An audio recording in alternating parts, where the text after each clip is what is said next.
कपड़े धोने वाली बहू। शादी के पहले से ही विभा को कपड़े धोने का बड़ा शौक था। कभी नल के नीचे तो कभी तालाब के पास। अरे मेरी नीली वाली लुंगी नहीं दिख रही है। विभा की अम्मा, कहाँ रखी है लुंगी? अरे वो तो विभा ने परसों ही धोकर रखी थी आपकी अलमारी में, देखो वहीं होगी। वो ना मैंने आज धो दी, मुझे लगा कि गंदी हो गई होगी। अरे कैसे गंदी हो गई थी? उसे तो मैंने पहना भी नहीं। हे भगवान, इस लड़की के कपड़े धोने की आदत से परेशान हो गया हूँ मैं। जितना तो घर में राशन नहीं आता, उससे कहीं ज्यादा डिटर्जेंट पाउडर का खर्चा है। इसकी शादी करवा दो, शादी जाए अपने घर में ही करे काम, फिर चाहे घर के कपड़े धोने हो या पूरे गांव के। हाँ ठीक बोल रही हो, देखता हूँ मैं कोई लड़का। वो दिन भी आ जाता है जब विभा को देखने लड़के वाले आ जाते हैं। लड़की मुझे अच्छी लगी। होने वाली सास कहती है, बेटी अगर कुछ पूछना है तो पूछ लो। वैसे तो हमारी लड़की बहुत ही शर्मीली है, जो बोल दो वो मान लेती है, इसे क्या पूछना होगा। अरे कैसी बात कर रही हो माँ, मुझे इन लोगों के घर रहना है, सवाल तो कई है। हाँ हाँ बेटा, पूछ लो ना, क्या पूछना है। आप लोगों के घर कपड़े कौन धोता है? सास का मुंह बन जाता है। देखो, अगर तुम ये कहना चाहती हो कि तुम्हें कपड़े धोने नहीं आते तो सुन लो, कपड़े मैं ही धोती हूँ, लेकिन तुम्हारे आ जाने के बाद मैं रुमाल तक नहीं धोऊंगी। अरे चुप रहना भाग्यवान, बहू बेचारी घर आई नहीं, उसे डराना शुरू कर दिया। वो क्या है ना बिटिया, अभी तक तो ये कल्लू की माँ ही धोती थी, लेकिन अब तुम्हारे पापा तो दहेज में वॉशिंग मशीन देंगे ही। तभी विभा की माँ बोल पड़ती है, सवाल भी पूछा तो क्या। वैसे भाई साहब, मशीन की तो फिर भी कपड़े धोने की कैपेसिटी होती है। मतलब जो बिटिया दे रहे हैं ना विभा, इसे कपड़े धोने का बहुत शौक है। ये आप लोगों के क्या, आस पड़ोस गांव मोहल्ले सबके कपड़े धो दे और उफ तक ना करे।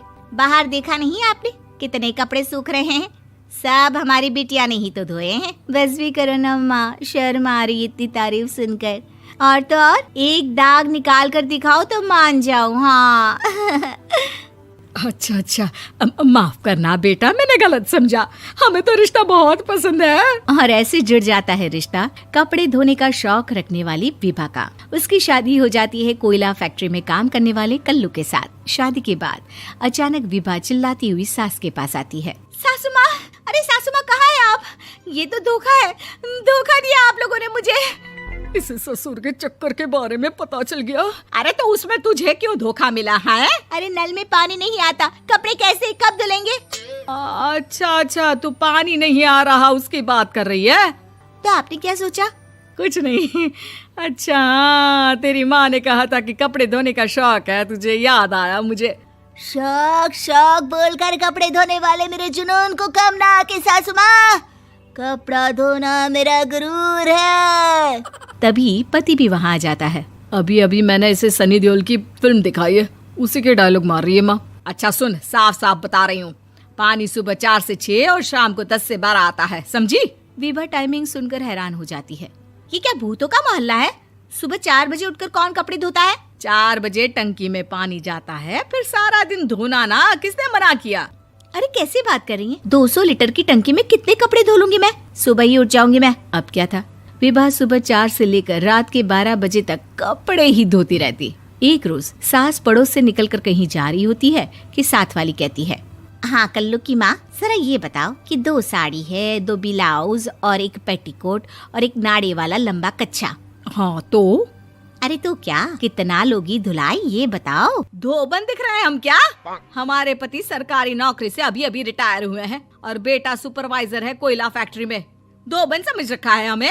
हाय रे कल्लू की अम्मा, माफ कर दो, वो तो मोहल्ले में यही सब बता रहे थे कि तुमने बहू को कपड़ा धुलवाने के काम में लगा दिया है। सास को पड़ोसन की बात सुनकर गुस्सा आ जाता है। वो घर पहुंचती है जहां घर के बाहर ही इतने सारे कपड़े सूख रहे होते हैं जितने कि किसी धोबन के घर पर। अरे ओ कल्लू की दुल्हन, बाहर निकल।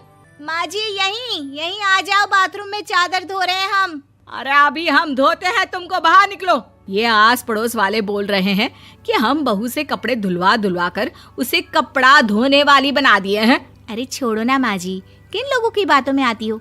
आस पास के लोगों का तो काम ही होता है कि वो किसी तरह सास बहू को लड़ा दे। बहू सारे घर के कपड़े धोती है, ये क्या कम है? बोलिए। सास को भी लग जाता है कि वो बहू का ये सनकीपन नहीं छुड़वा सकती, इससे अच्छा है कि खुद ही चुप हो जाए। एक रोज सास और बहू मंदिर जाते हैं, जहाँ सास की साड़ी वहाँ खड़ी भीख मांगने वाली से मिलती है। माँ जी क्या बात है, आपकी साड़ी उस भिखारन से कितनी मिल रही है ना? हाँ हाँ देखो तो, दोनों की साड़ी मिल रही है। क्या बात है कल्लू की अम्मा, तुम खुद को तो अफसर की बीवी बताती हो और ऐसी सिंपल सी प्लेन साड़ी पहनकर घूमती हो।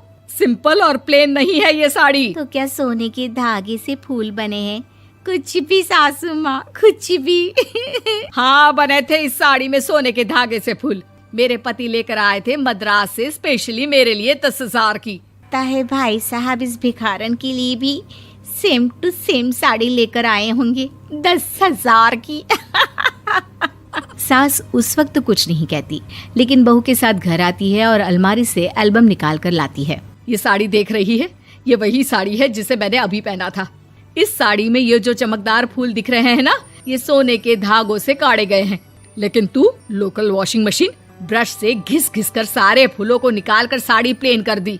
मुझे माफ कर दीजिए सासू माँ। और तो और, जब मैंने तुझे तेरी गलती के लिए कुछ नहीं कहा, लेकिन तूने तो सबके सामने मेरा मजाक ही बना दिया। क्यों? बहू को समझ में आ जाता है कि अब से उसका कपड़े धोना बंद।